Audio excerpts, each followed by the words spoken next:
I've been getting questions from a lot of my friends. Hey, Alan, I picked all these oyster mushrooms. What do I do with them?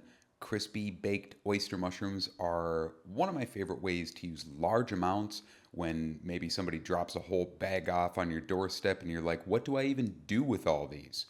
This is basically re engineered from a recipe where I used to deep fry them, just toss them in flour and put them in the deep fryer until you don't hear any more noise, pull them out, and then they're crispy and they can sit at room temperature for a number of days. And we used to put them on salads, use them as all kinds of garnishes for different things.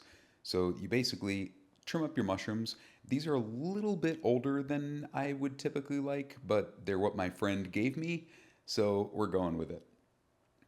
Older ones can tend to maybe fall apart a little bit because you have to toss these with oil and then you have to toss them with flour. So you're going to be a little bit aggressive with them, and younger, firm mushrooms like the cluster I'm holding there are going to be a little bit better.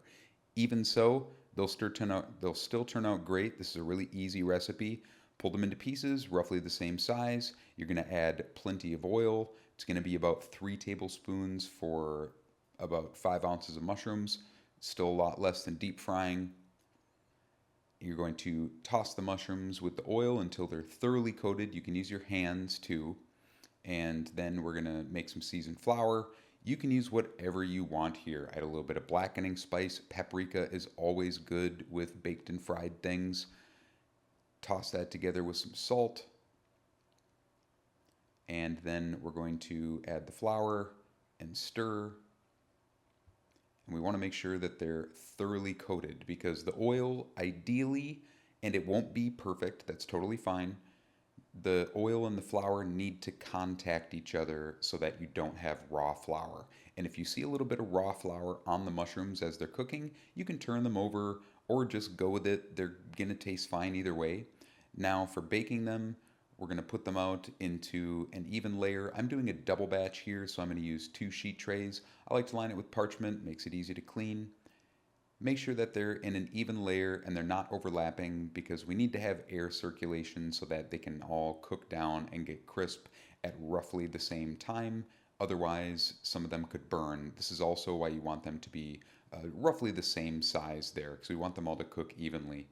Let's put that in the oven, 400 for about 25 to 30 minutes until they're crisp. And it's okay if they're still a little bit pliable. You can put them in and kind of spot treat them a little bit if you want them extra crisp. But these are so good. Great with a beer, great tossed onto salads or whatever you want, or just eaten out of hand or eaten out of a bowl as a snack.